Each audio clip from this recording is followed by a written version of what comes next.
Thank you, worship team. Good morning, everybody. Good to worship with you this morning. That song is, I don't remember when I first heard it. I want to say it was at a Promise Keepers event, but that song is, every time you sing it, it's like, if you truly sit and meditate on what we're singing about, it's crazy the impact that should have on our lives, because the line I always struggle with, and this is an ongoing battle, is it's my sin that held him there.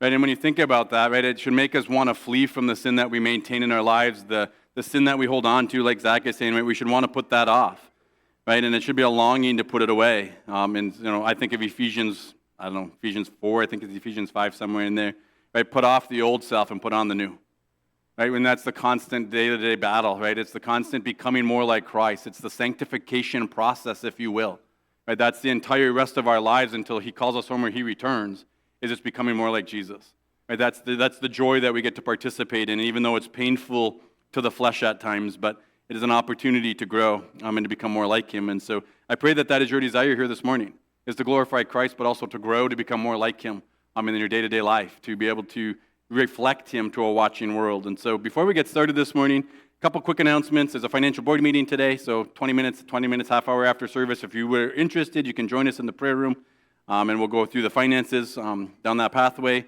This Tuesday, we got some ball games again at the Tech Fields. I know that we've had a good turnout of people to be able to play, but if you're interested in playing and you haven't been there yet, opportunity to do that. I was on the 16th. And then men, the last announcement in there, go ahead and cross that off. It was decided on yesterday, because our men's breakfast is actually yesterday. And so it was decided yesterday we're going to go down to once a month. And so it's only going to be the second Saturday of the month for the summer here. So the next one will be July 11th. So if you want to jot that on there, July 11th. It will not be June 20th. But July 11th will be our next men's breakfast, to be able to gather and encourage one another. This just yesterday, we talked about pornography and lust and how we fight that, how we resist against that, how we can support one another down that battle of dealing with that type of temptation in our society today that is so prevalent. And so the real-life topics that we're talking about, that the guys have to be able to sit there and share with one another and give it a safe place for a brother to be able to be honest, to be able to share. Maybe that's something they're battling with and they don't know what to do with it. And so it gives them an opportunity to share their heart and to allow brothers to come alongside them and encourage them down that pathway. And so it's those type of topics that we're talking about on Saturday morning. So if you're available, 8:30, July 11th, that'll be our next men's breakfast going forward down that pathway. But then also it'll be once a month, not twice a month for the rest of the summer. With that, as you were with us last week, if you were, Zach preached in series on Mark chapter 7, verses 24 to 30, I think it was. Yeah, 24 to 30.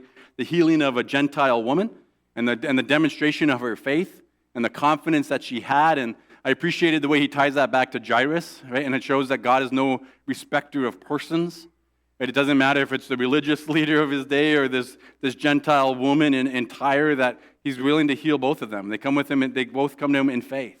They both bow down at his feet and we have a request. Our daughter is ill. Would you please heal her? And in both instances, he does. Right? And the other part of his message that I really appreciated is the fact that he pointed out the fact that Jesus was testing her faith. How many of us like our faith tested? I mean, we don't always like that, but it's a very positive thing to have our faith tested, to allow us to see where we truly are sitting with Christ. Because it's so easy when things are going good, when life is healthy, to be able to go, my faith is awesome. And chances are it probably is in that moment. Right? But when the difficulties hit, when the trials hit, where do we go then? But it's just that picture to be able to allow us to see into our own hearts, which, as we've looked at before, they're deceptive. Right? Our fleshly hearts are deceptive. It leads us to believe that we're better than we are. And sometimes Jesus allows us to be put into trials so that we can see the genuine condition of our heart, so that he can heal it, that he can bring restoration, that he can bring release to that situation.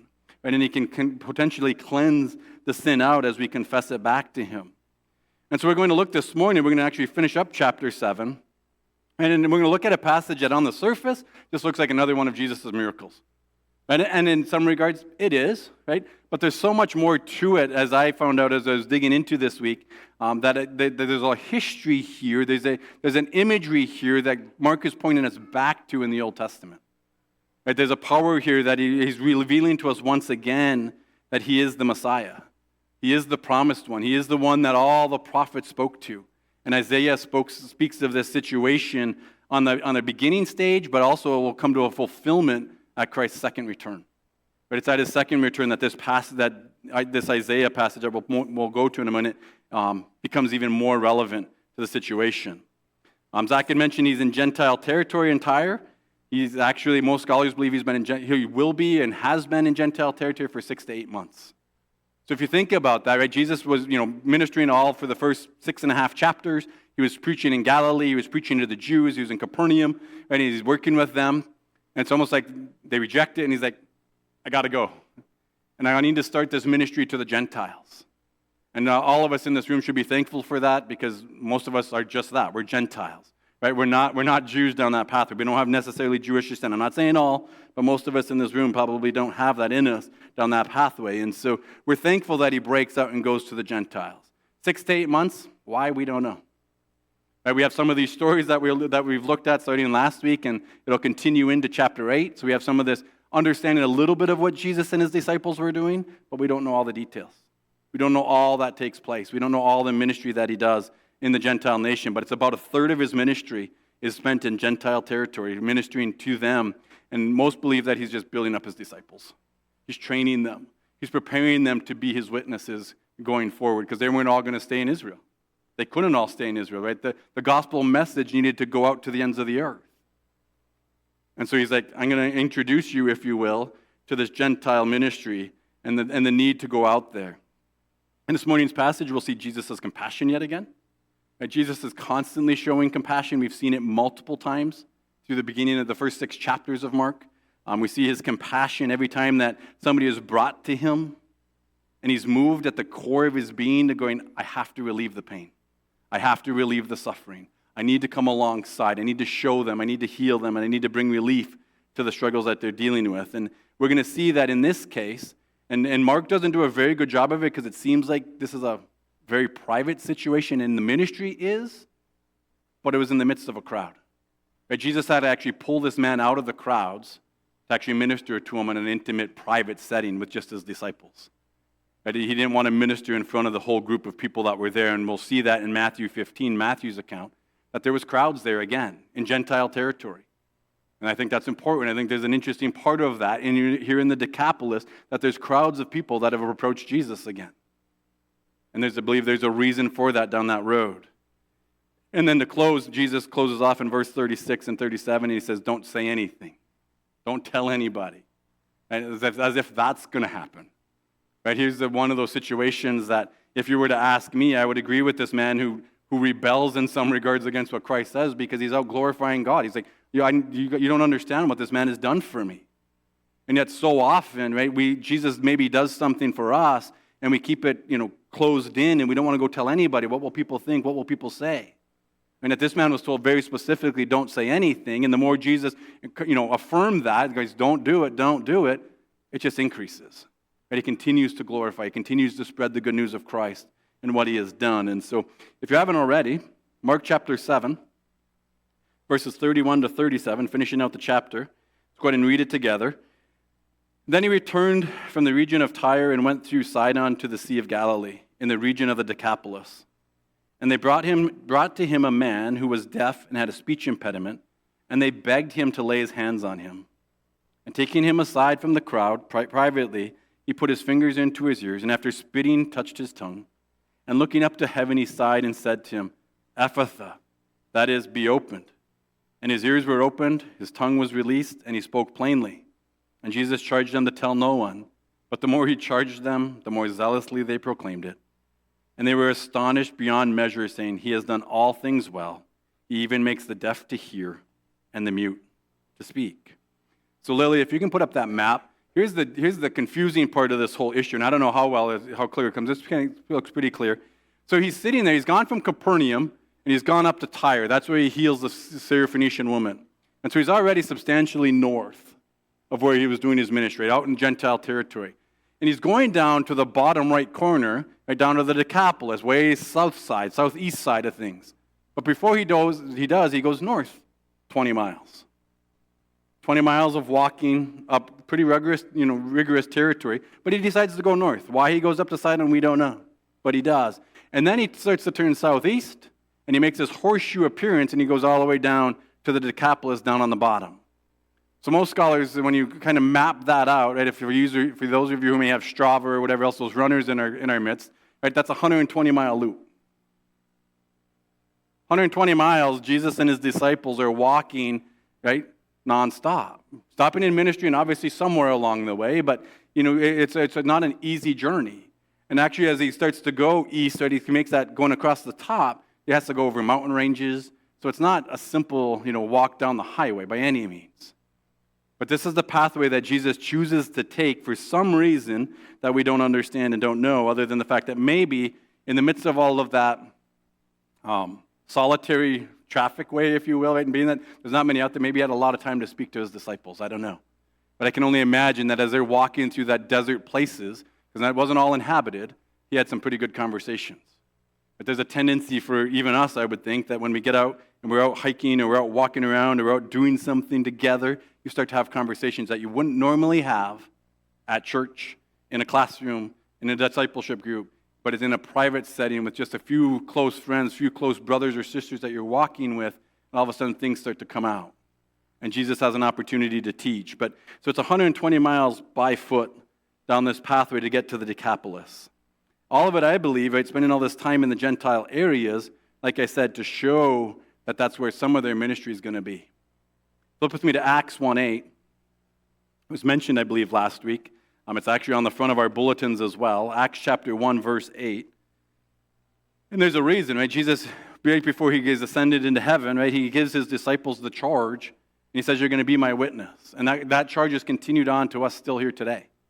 This is still our responsibility, right? This is still our calling to go out and to be his witnesses, starting in your circle of influence at home, right? So starting right here in Houghton, Hancock, Atlantic, Mine, Calumet, wherever your hometown is, start there, right? Minister there, right? You could take it even smaller and go, minister into your family and your immediate family or to your workplace, right? Start small, start where you are, start what you know, and then it spreads. Acts chapter 1, verse 8. And when he had said these things, as they were looking, he was like, nope, go back up. But you will receive power when the Holy Spirit has come upon you, and you will be my witnesses in Jerusalem, there's that center circle, Judea, and Samaria, and to the ends of the earth. Jerusalem, Judea, Israel territories. Samaria, not very well looked upon, correct? The Samaritans were very much so an enemy. They were looked down upon, which is when we think about it as if we were to go into the Gospel of John, right, we see that Jesus ministers to a Samaritan woman at the well, correct? He's sitting there, and it's bad enough that he's ministering, in public to a woman, but she's also a Samaritan. But he has this long conversation in John chapter 4, right, and he ministers to this woman at the well as his disciples are out buying food. Right, they're out finding resources by which to eat, and they're coming back, and they see Jesus speaking with this Samaritan woman, and like, But none of them was bold enough to go, what are you doing? You do realize that's not legit, right? You do realize that's not okay. That's not standard in our religion, if you will, inside of the Jewish culture. And yet he speaks to this woman, and he shares everything about her, right? And he unearths all of these things to her amazement and reveals that he is the Christ. Because she says that they're waiting for the Messiah, and he goes, the one you're talking with is me. That's who I am. And all of a sudden this woman leaves, and she goes and starts to speak to all of her family members, co-workers, whatever, and shares everything. You got to come and see this man who told me everything. And she's kind of that first evangelist, if you will, into Samaria. And then, the word starts to go forth, and it seems as though Jesus has a tendency to do this. He has a tendency to start these inroads into the Gentile territory so that when he comes back, so that when the disciples come back to minister, there's this opportunity that the people have already heard. Their appetite's already been whetted, if you will. They've heard some things, and so when they come in with the truth, all of a sudden their ears are ready open, and they might be receptive to the message that's about to come. And in John chapter 4, verse 39, you don't have to flip to, let me grab it real quick. John chapter 4, if you're a note taker, verse 39. Here's the beauty. This woman goes out in verse 29 of John chapter 4 and shares everything about Christ. She's telling all the people about him. And then in verse 39, it says, many Samaritans from that town believed in him because of the woman's testimony. Right? There's the power of our testimony, church. Right? Just learning from that alone, right? That is, we share what Jesus has done for us. That's what all this lady did. She went out and shared what Jesus did for or for her, what he revealed to her. She shared the stories of her interaction, of her conversation, and people came to faith. They believed in him. And they had no clue. Right? There were Samaritans down that pathway, but many of them came to faith in this passage. And so there's that opportunity again and an encouragement to constantly be sharing our faith, sharing our testimony with people, because it has an impact. There's an opportunity there for people to come to know Christ through our testimony to them and the sharing of the gospel with them. So sliding back to our passage, right in verse 31, but it says he came to the Decapolis. Right? The Decapolis basically means 10 cities. Right? And if you remember, that should sound pretty familiar. Mark chapter 5, we've already been to the Decapolis once with Jesus and his disciples. This isn't his first entry road into that territory. He's been there before. Maybe not this specific part of the Decapolis. Right? He was obviously in the Gerasenes, right? When he went there before, if you remember, right? He went across the waters. The disciples and him are caught in a storm. He silences the storm, right? Be still, the waves stop, everything there, and the disciples are in their boat going, who's in the boat with us? Right? The winds and the waves even listen to him. Who's sitting here next to us right now? Something's different about this man. And then they get to the other side, right? They get to this Gentile territory. They get to the Decapolis, and they meet the man possessed by thousands of demons. Right? If you remember that or not, right? Mark chapter 5. So flip back there real quick, I guess, just to refresh your memory. Mark chapter 5, verses 9 to 13. As we went through that passage here a couple months back, probably, we remember that nobody would actually address this man. The man was so evil, so possessed, so rude, all of those things. They kind of went around anywhere he was. Right? Nobody dared interact with him. They tried to restrain him. They tried to hold him back. Nothing worked. He broke chains. He broke shackles. Right? The man was uncontrollable, and so everybody just avoids him. And here comes Jesus to the water. Right? He shows up on the shore. This man runs to him, and Jesus stands and goes, let's have a conversation. He's not put back. He's not afraid. There's nothing about that. Verse 9, and Jesus asked him, what is your name? He replied, my name is Legion, for we are many. And he begged him earnestly not to send them out of the country. Now a great herd of pigs was feeding there on a hillside, and they begged him, saying, send us to the pigs and let us enter them. So he gave them permission, and the unclean spirits came out and entered the pigs, and the herd, numbering about 2,000, rushed down the steep bank into the sea and drowned in the sea. And so there's the first encounter with somebody from this Decapolis Gentile region, and Jesus does an immense miracle.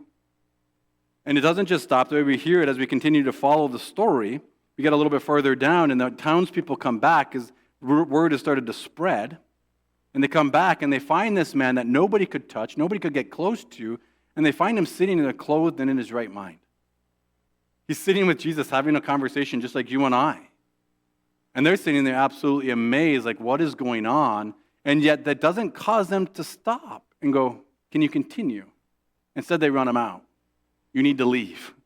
I don't know what you just did. We don't care what you just did. We do know you cost us 2,000 head of swine, and so you need to leave our area before you disrupt everything.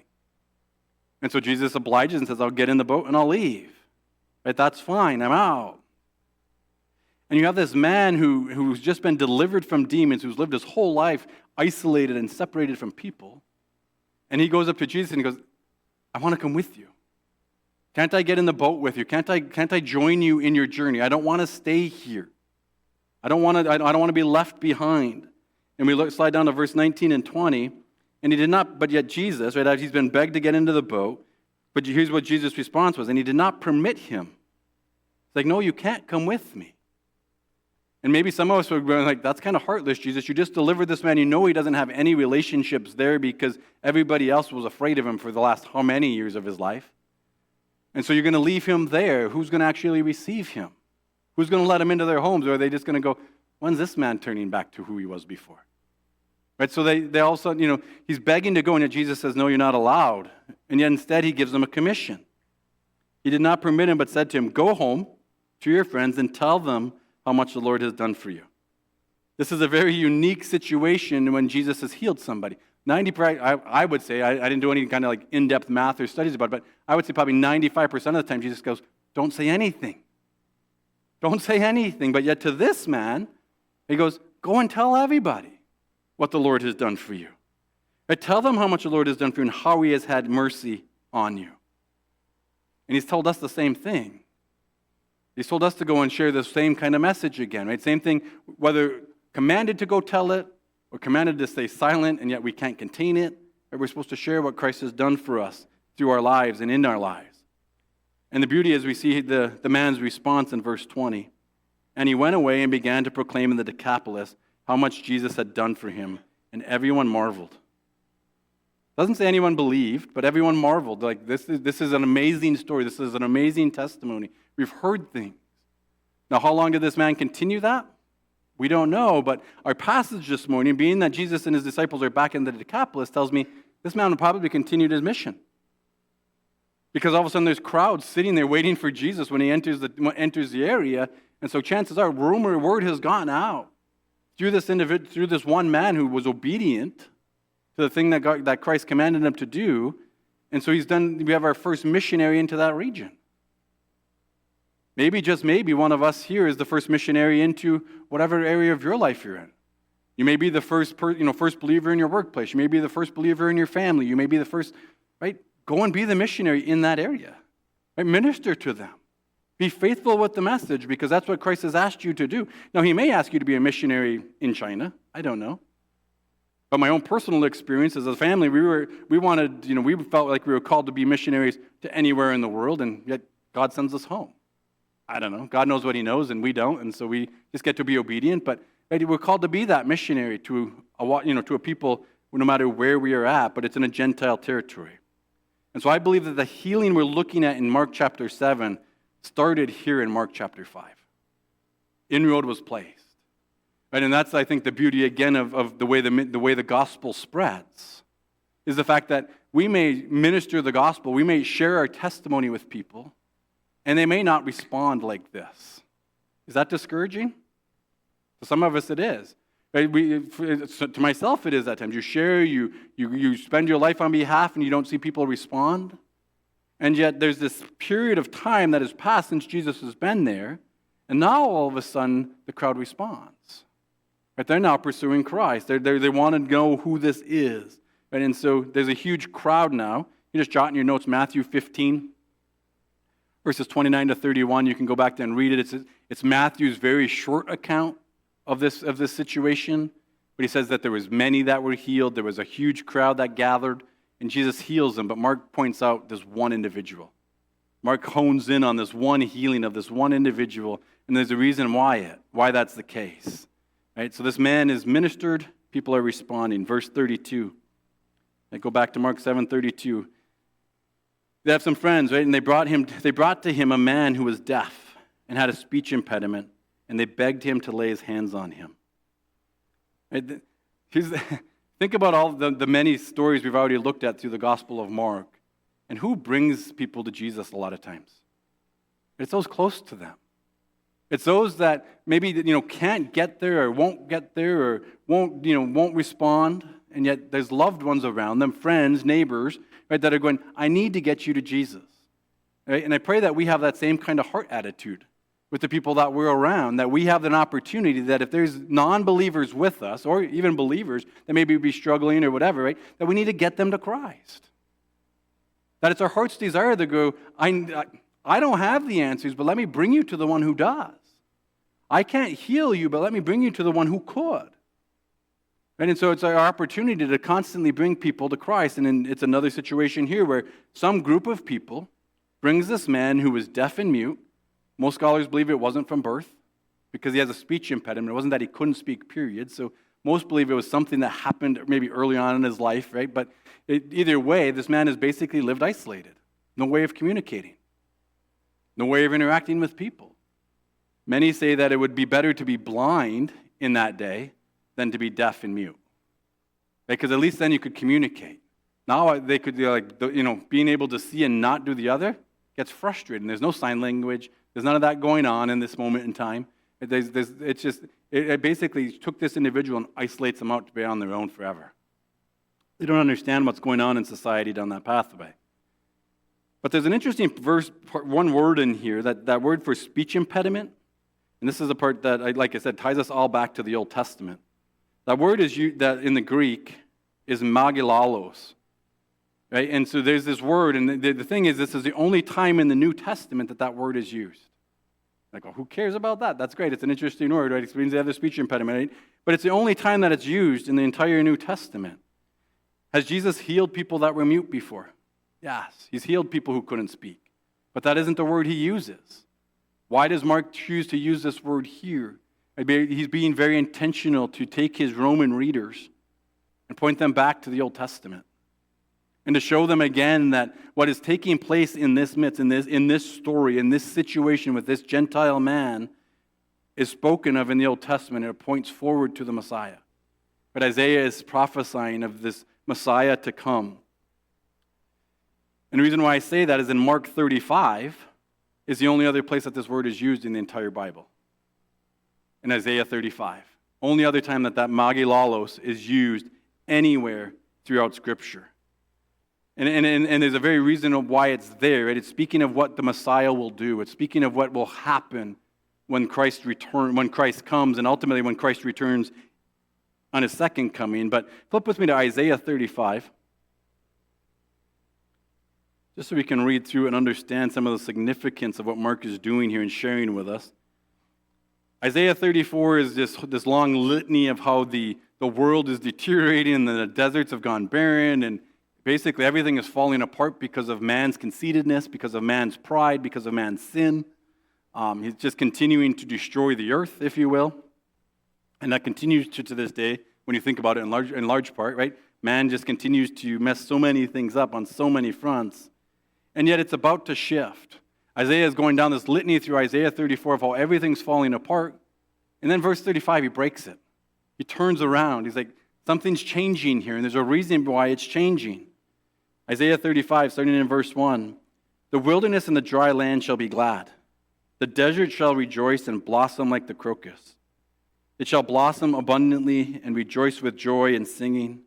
The glory of Lebanon, interesting part about that Lebanon is Tyre and Sidon.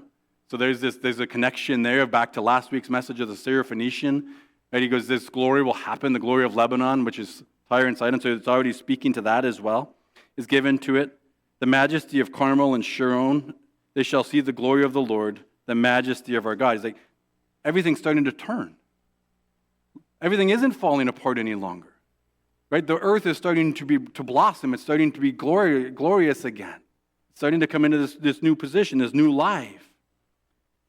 Continues on in verse 3 and 4. Strengthen the weak hands and make the feeble knee and make firm the feeble knees. Say to those who have an anxious heart, be strong, fear not. But here's the point. Behold, your God will come with vengeance. With the recompense of God, he will come and save you. Right? This is what happens when God comes. What happens when the Messiah comes. Right? He's coming to save. He's coming to change everything around. He's bringing it back to what it was meant to be.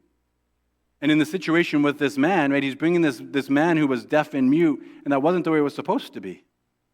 He's like, I'm going to renew that, and I'm going to bring refreshing down that road when the Messiah comes, when God comes. And so again, Mark is pointing to Jesus being God. He's making him on par with him again, showing who he truly is.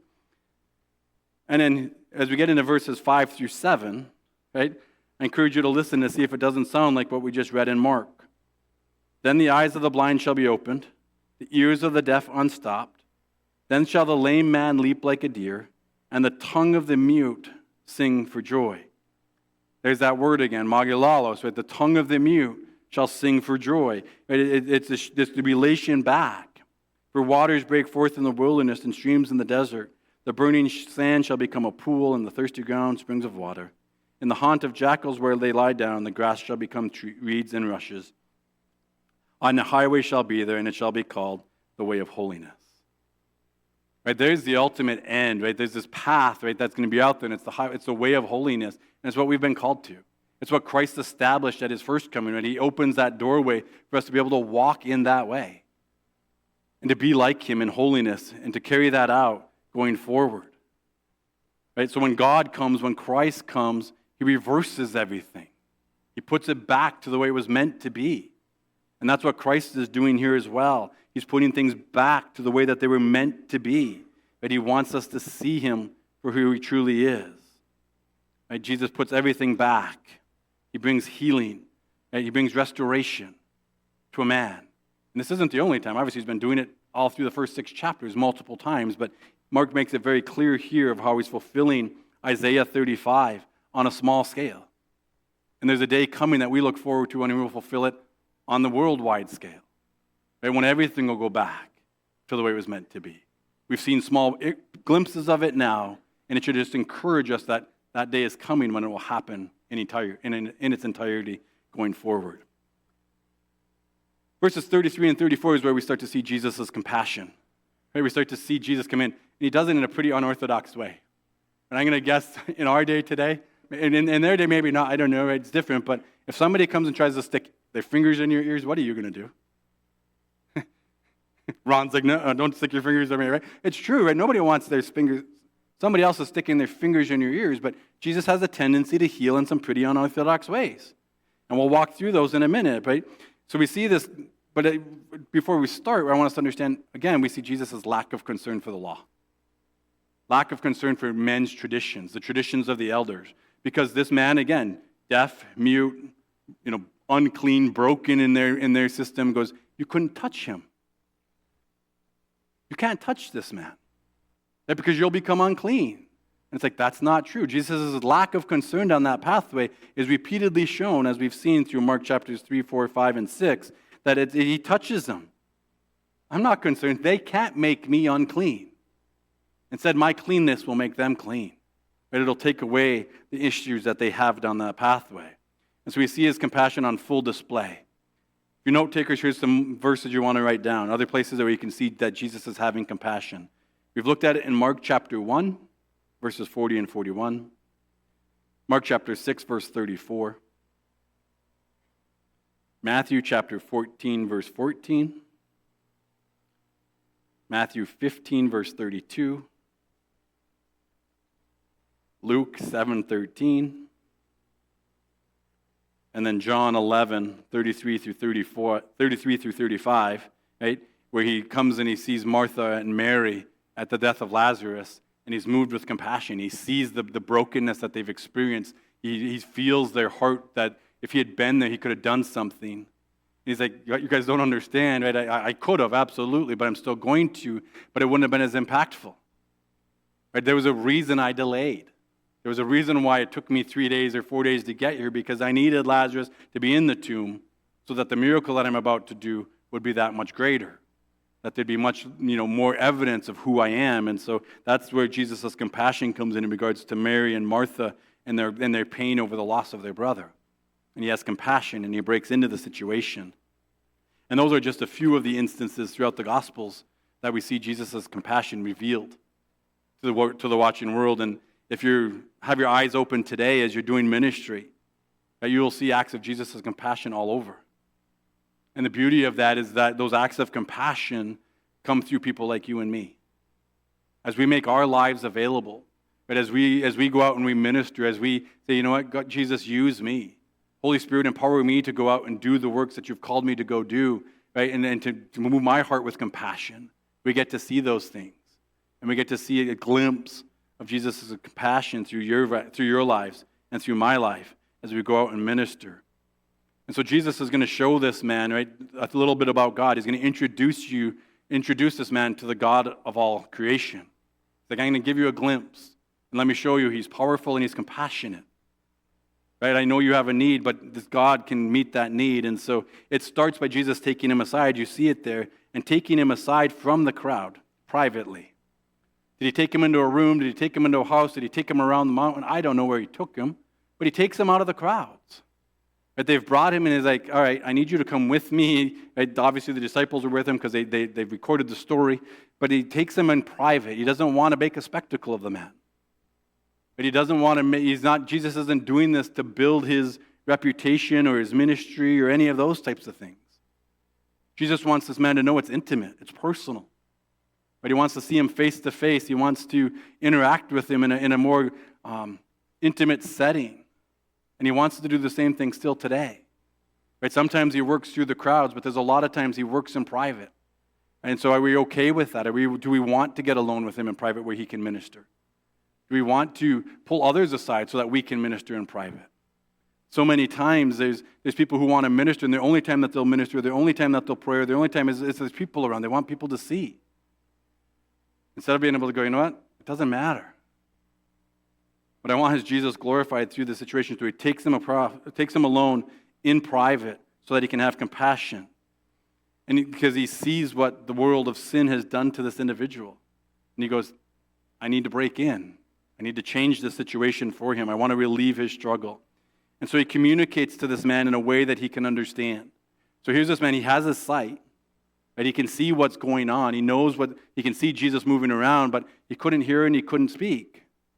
And so it's almost like Jesus takes some sign language, if you will, rudimentary at that point, but he wants to speak to this man in a way that he understands that Jesus is going to do something for him, and it's not just going to be him who does it.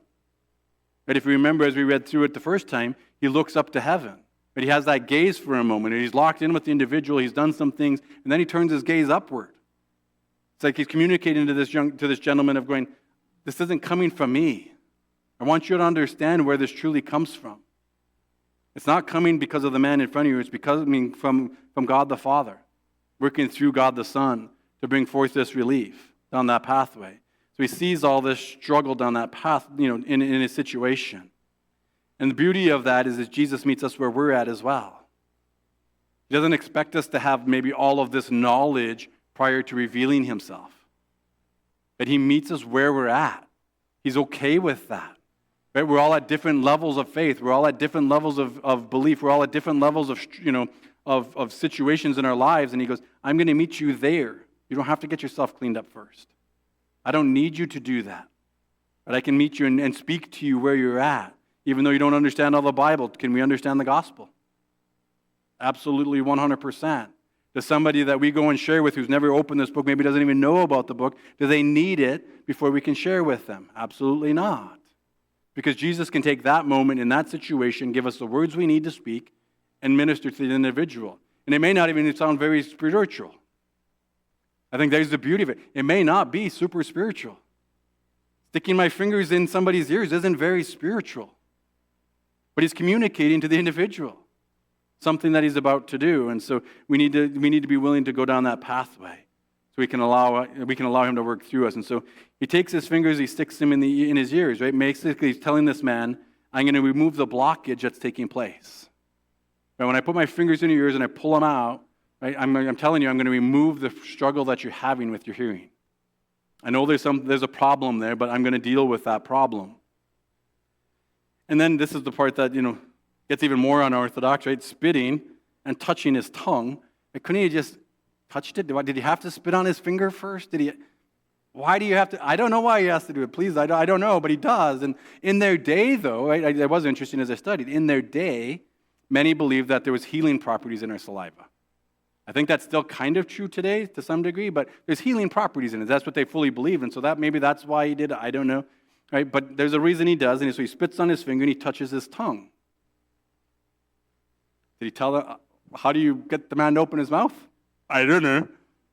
Right? I think of my grandkids, right? They're sitting on my lap, right? And they got their fingers and trying to shove them in my mouth. I'm like, your fingers aren't going in my mouth. And yet a grown man coming up and going, I want to touch your tongue. So why was this? I don't know, but he does. Right? This is the struggle with this whole situation. But he spits, and right, that should reminisce us, if you've been throughout the Gospels, of how Jesus spits on the ground and does what? Puts mud on a guy's eyes. Blind man, and he spits in the ground, he makes some mud, he shoves it on his eyes and goes, go and wash and you'll see. Right? Jesus has these unorthodox ways of bringing forth healing, but in this case, I believe it's just that he's communicating with this guy in the only way he could. He's giving some kind of sign language, some kind of indication about what I'm going to do. I want you to know that when I touch your tongue, it's because I'm going to loose the chains that are binding it right now. I know you can't speak. That's going to change in a moment. And I'm about to do something in your midst. And he wants this man to understand that that's the case. I already pointed to the fact that he glances up at heaven. And he wants them to know that God is the one who's doing this. It's not coming from him. It's not a magic show. It's not anything else. It's coming from him. Right? He's going to give God all the glory. He's going to give his Father all the glory for that he deserves. Because that's who's about to do this work in his midst and through Christ. And then as Mark comes to a close, right, verse 34, and looking up to heaven, he sighed. Right? This wasn't a sigh of frustration like, I just can't believe you're even coming. It wasn't that at all. But it was this sigh of like deep pain, of deep hurt, of understanding where this guy's situation is. It's just like, I can't believe what we're dealing with. But he sees the struggle. It's a showing of his love and compassion that against what this man has had to endure. He's like, I hurt for you. It pains me to see you in this situation. Right? It's just a demonstration of his compassion. Interestingly, and I didn't know this, that word sighs is the same word in Romans 8:26. So flip with me to Romans 8:26 real quick. Some of you may be familiar with what that passage is tying to, Romans 8:26.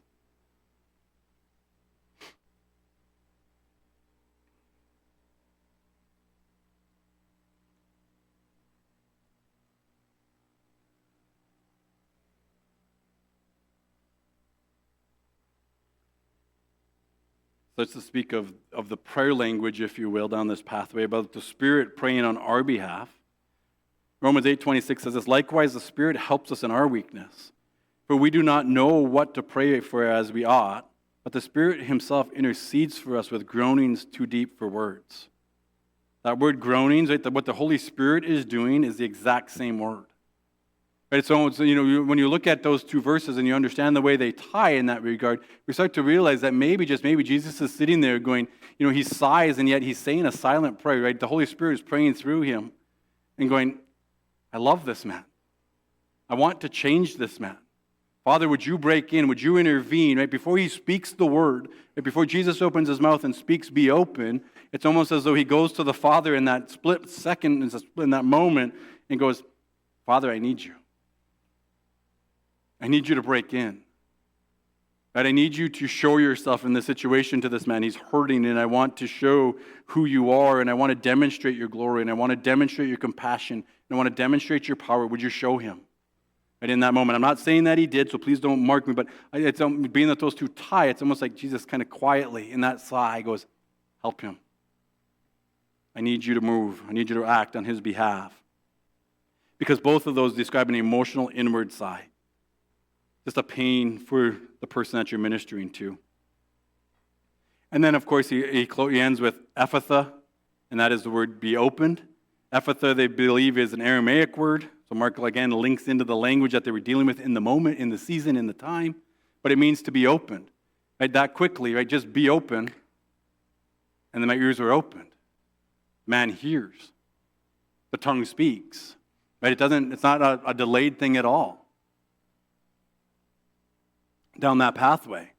It's just a simple word. Be opened.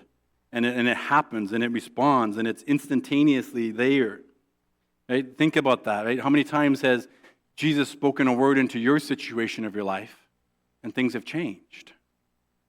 Maybe you haven't had that happen a whole lot, but maybe there's situations where you've allowed, the Lord, as you've been reading the Bible, and you've been struggling with something, and a passage or a word hops off the page, and it's like, it brings such peace. It brings such confidence. It brings such a growth in your faith, because it's like, that's exactly what I'm dealing with, and the Lord is aware of it, and he's speaking a word to me right now.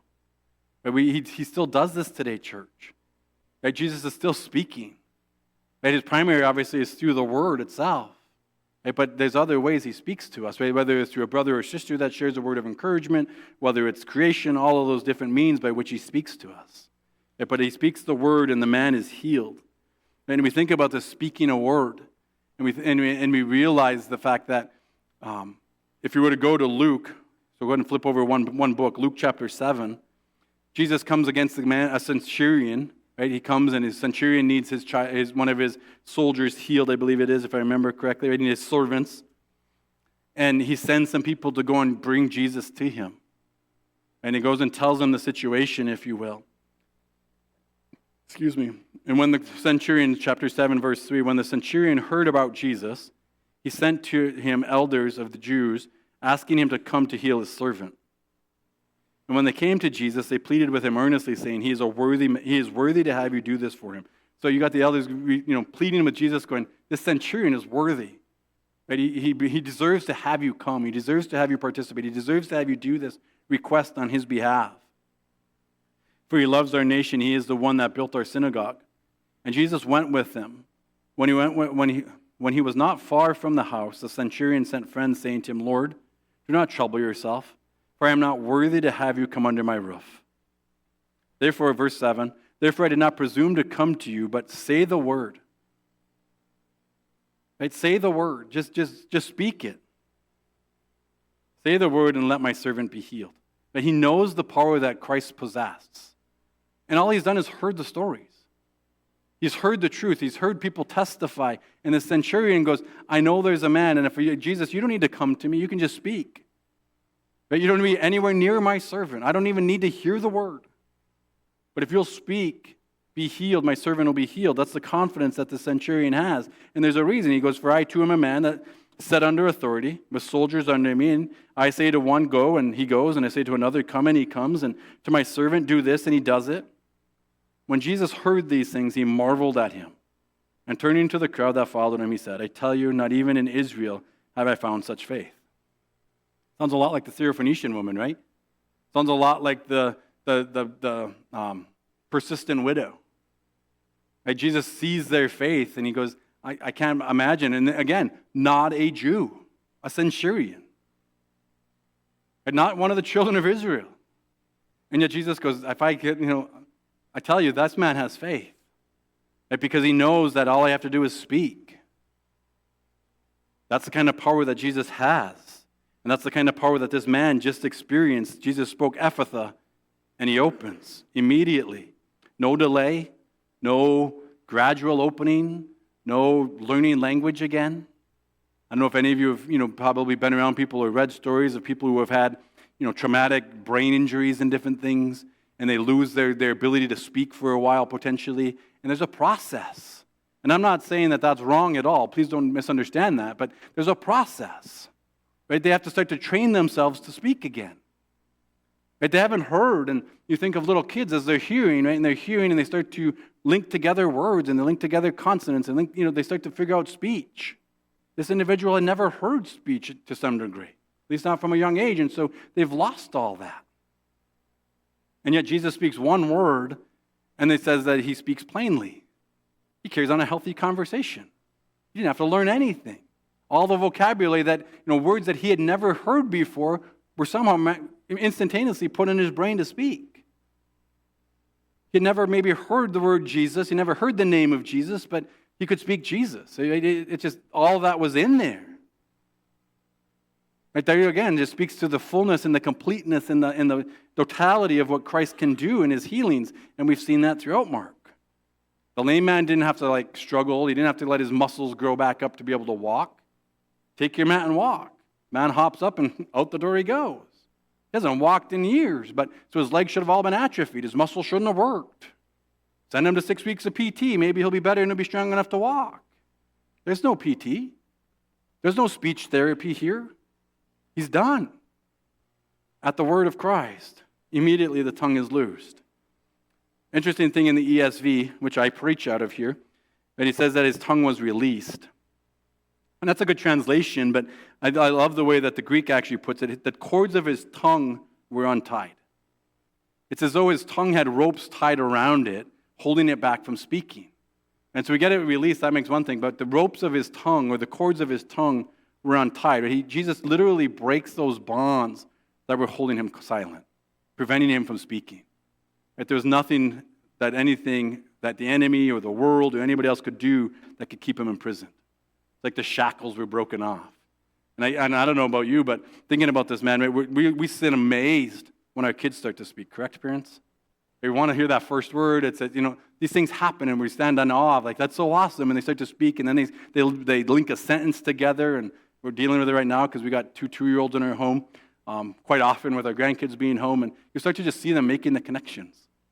And the sentences, start to be, 1 or 2 words to maybe 4 or 5 words, and just an amazing thing to watch their brains work and how it transitions out their mouth. And here's a man who's been mute for who knows how long, and he's speaking in full sentences. He's carrying on a conversation like you and me. He's sitting there in the ability to do all of that at the simple spoken word of Christ. And then we start to understand if that's the significance, if that's what's changed, verse 36 makes sense. Right? If that was you, could you have possibly kept it quiet? I haven't been able to speak for, years, decades, and now I can speak and you tell me to be quiet? That's not happening. Right? Here come the words, let them flow, right? And they just start coming out. And no matter what, verse 36, Jesus tells them, charge them, tell no one. But the more he charges them, the more zealously they proclaimed it. Right? And there's a reason why I believe he tells them, don't tell them. And I believe that's why he's been telling them all through through Mark up to this point, because the healings are a sign of the kingdom. They're not the kingdom itself. Right? The healings are an evidence of who Christ is, but he doesn't want that to get distorted. He doesn't want the other people that they share this story with to start thinking that Jesus is just a miracle worker. Right? The only reason why you go to Jesus is if you need something, if you need to be healed, if you need to be set free, if you need to... He's like, I don't want you to mess that up. That's not really why I'm here. It's pointing to something greater than that. And I want you to do that. Don't mix up the message. But he wants to understand that. So the common response is don't speak. And that's Mark 1:34, Mark 1:44, Mark 3:12, Mark 5:43. Right? Each time that he heals or delivers them from a demon, he's like, be quiet, don't say anything. Because you don't have the full story yet. You don't have the full message. And I think that's the beauty of the situation. We have the luxury of having the full message, correct? We know the beginning and the end. We know what all of these healing miracles point to. We know that it's leading to the climax of Jesus being crucified, being buried, and being resurrected. We know where it's headed. We have the fullness of the gospel. These people do not have that yet. All they have is the signs and wonders that Jesus is doing in their midst. They have the teachings that make no sense. They marvel at them, but they don't have the full story. And for us, right, this is the beauty. Right? The whole story of Christ and who he is has to include the cross. It has to include his burial and it has to include his resurrection. Right? They need the fullness of that story at some point in their life. We have to be willing to share the gospel.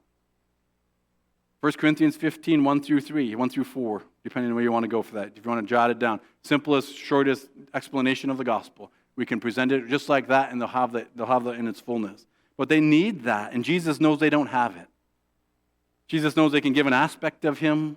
They can explain the power he has, but they don't understand the forgiveness of sin that he has come to give them and to carry that through.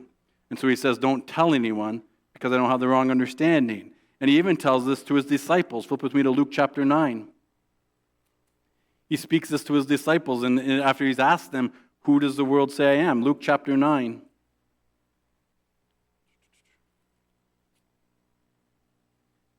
And we'll get there, I think, in Mark here a little bit too, as Peter confesses Christ. But Luke chapter 9, verse 18, now it happened that as he was praying alone, the disciples were with him, and he asked them, who do the crowd say that I am? What are people saying about me? I'd like to know, because they're not maybe talking to me, but they might be talking to you, or you're in those circles. What are they saying? Who are they saying I am? And they answer, right? John the Baptist, but others say Elijah, and others that one of the prophets of old has risen. Right? This is the challenge for every one of us, and this is something I do at almost all of my funeral messages, right? Who do the people say I am?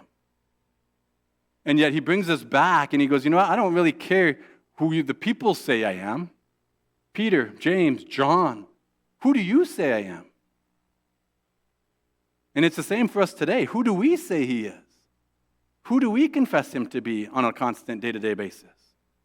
Do we continue to confess him as Peter does here at the end of verse 20? And Peter answered, you are the Christ of God. You are the Messiah. We know who you are. Right? This is who you are. And Jesus goes, yep, that's true. But look at in verse 21 what he tells them. He comes to this understanding. The disciples understand that he is the Christ, that he is the Messiah. You would think that Jesus would go, you get it. Go tell everybody. You're right. You have the right answer. That is who I am. Look at what he says in verse 21. And he strictly charged and commanded them to tell this to no one. And you would think, if I'm Peter, I'm going, you just said I gave you the right answer. That is who you are. Why can't I share that with people? Isn't that important? And look at what Jesus tells them why they can't. He strictly tells them to tell no one, saying, the Son of Man must suffer many things and be rejected by the elders and the chief priests and scribes and be killed and on the third day be raised. Jesus is like, look, guys, you're right, but you don't understand what that all means. You don't understand what that all entails. So you're going to have to wait a little while longer until this actually happens. He starts to foretell of his death for the disciples to understand the fullness of the story. And so we need to keep that in mind all the time, that if we're going to share about Christ, right, it's important we share about his signs and his wonders and his powers and all that he's done. But don't hold back the gospel.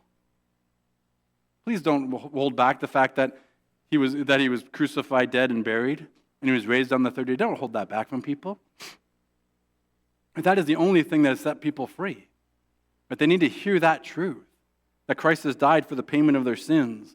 And so this is one of the reasons why Jesus has told the disciple, or this man, don't say anything. You don't have the full story yet. And so I don't want it to get confused. I don't want people getting the wrong idea about who I am. And then he closes in verse 37, and they were astonished beyond measure, saying, he has done all things well. He even makes the deaf to hear and the mute to speak. That they're overwhelmed with wonder. They're struck of like, I don't even understand how this is possible. Right? In modern words, their minds were blown. Right? We can't comprehend how this kind of power works. Right? This man's been mute and he can hear, and he can speak. So their minds were blown, and that they say that Jesus does everything well, everything well. He's done it all well. And that, and when we take that words in English and we go, well, that makes sense, right? Today we would say that Jesus is good at everything. He's good at everything. There's nothing he can't do. Right? He does it all there. Right? He can. There's no medical condition he can't heal. Everything he puts his hands to prospers. Right? That's the way we would kind of describe it today. But the word kalos is a lot deeper meaning to it. It's beautiful. It's perfect. It's excellent. It's well done. It's admirable. It's wonderful. It's morally virtuous. But that's all contained in that one word of he does all things well. It's all of those adjectives that start to unfold what this means.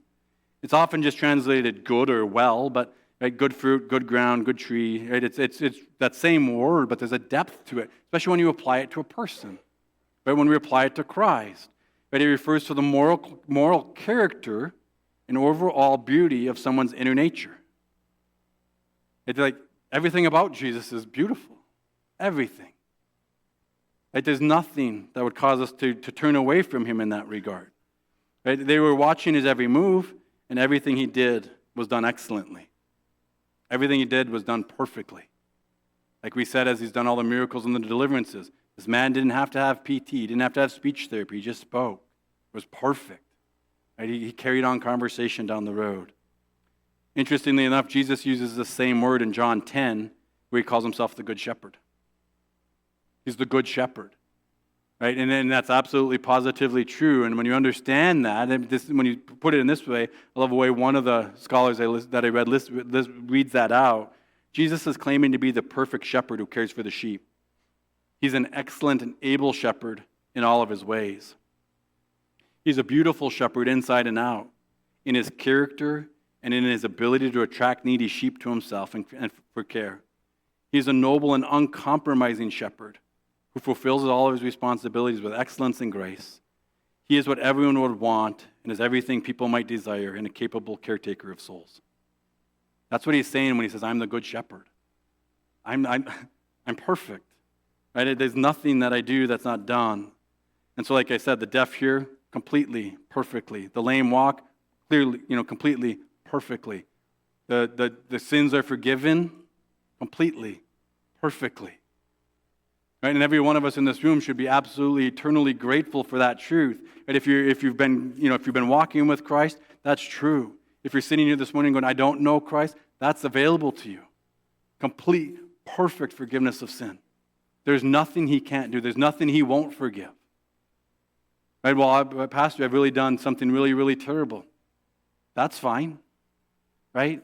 If you confess that, if you'll turn to Christ with that and going, you know what? Forgive me, God. Jesus, would you put your blood over that sin? He will, and it will cover, and there's nothing, no sin that he can't cover. Will we follow that? Will we trust that down that pathway? And all of this points us back in closing.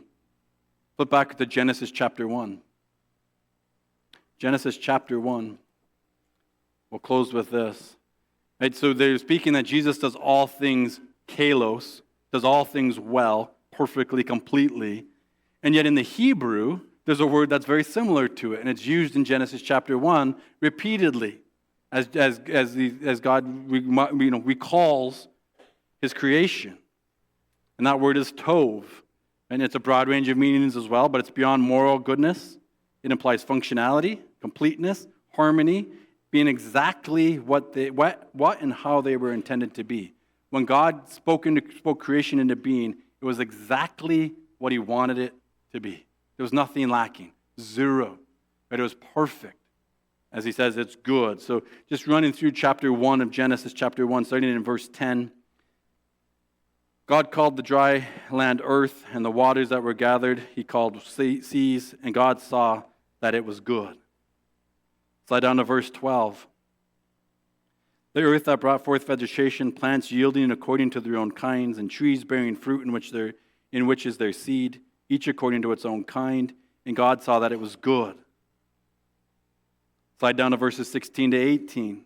And we just see this repeatedly throughout the creation account. And God made the two great lights, the greater light to rule the day and the lesser light to rule the night, and the stars, and God set them in the expanse of the heavens to give light on the earth, to rule over the day and over the night, and to separate the light from darkness, and God saw that it was good. Right? Slide down to verse 21. So God created the great sea creatures and every living creature that moves, with which the waters swarm according to their kinds, and every winged bird according to its kind. And God saw that it was good. Verse 25, almost done. Only one left after this one. And God made the beasts of the earth according to their kinds, and the livestock according to their kinds, and everything that creeps on the ground according to its kind. And God saw that it was good. And then slide over to verse 31. And God saw that everything that he had made, and behold, it was very good. And there was evening, and there was morning on the sixth day. Repeatedly speaking about how God creates, how he speaks things into being, how it is that he has caused everything to be made perfectly according to his ways. And unfortunately, sin enters the world, right? Through Adam and Eve, we go through the fall, right? And that distorts and breaks God's perfect creation. Right? And all of a sudden, it's not good anymore in that regard because it's broken. And in this individual's life, right, that Mark is speaking of, right, that those things were broken. He was not created to be deaf and mute and down those pathways forever. Right? He's created in the image of God, right? He's down that pathway. And yet Jesus comes along and he speaks life into him. He says, be open, and it's perfect, and it's good. See you, Toby, you're out the door. Right? I'm almost done, I promise. But, right? And so just this reality, right, we see the connection of how Christ is once again fulfilling prophecy. He's fulfilling prophecy spoken of him centuries before. And he's showing himself to be who he is, right? Mark chapter 1:1, this is the beginning of the gospel of Jesus Christ, the Son of God. Right? Mark's whole gospel is pointing to that. And he uses specific wordings here in these 6 verses to point us back and going, this is what happens when God enters. When Jesus comes into creation, things change. When Jesus enters our lives, things change. He speaks into it, and he has the power to change, and he does. Will we continue to follow him and trust him down that path? And so in conclusion, right, Mark's whole point in this is Jesus is pointing himself once again to be God. He is who he says he is. He is John 1:1, right? That in the beginning was the Word, and the Word was with God, and the Word was God, right? That's who he is. There's no mistaking him. This is who I am, and I want you to see it, and I want you to understand that. And so here's a question for us all this morning. Do we agree that Jesus has done all things well? Or do we agree with that statement? Do we believe in our heart of hearts that he does all things well? We may not understand them all, but he does all things well. Right? And there's a constant opportunity for growth.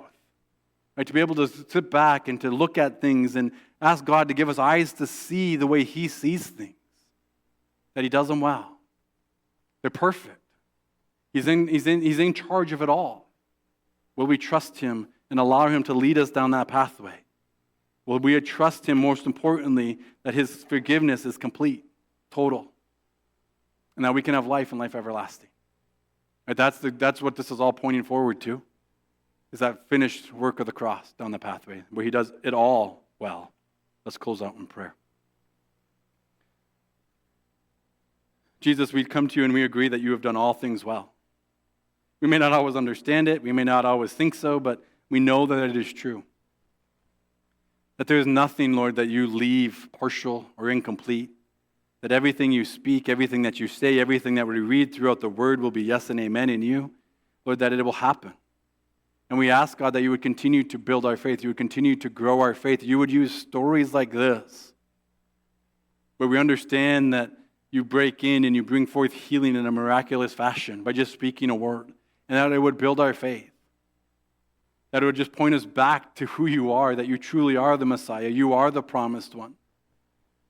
Lord, and that we would yield ourselves to you. Holy Spirit, I ask that you would take the truths that we have looked at and you would use those things to change our hearts and to change our minds. That you would transform our thinking. Lord, and that we would continue to become more like you. That you would help us to grow in our faith. That you would stretch it and strengthen it. That we would be willing to go out and to share it with everybody that we come across. This man who maybe had just been introduced to you and just heard the story and you couldn't stop him from sharing what Christ had done. Lord, would we be that same kind of a people? That people couldn't stop us from sharing what you've done in our lives, Jesus.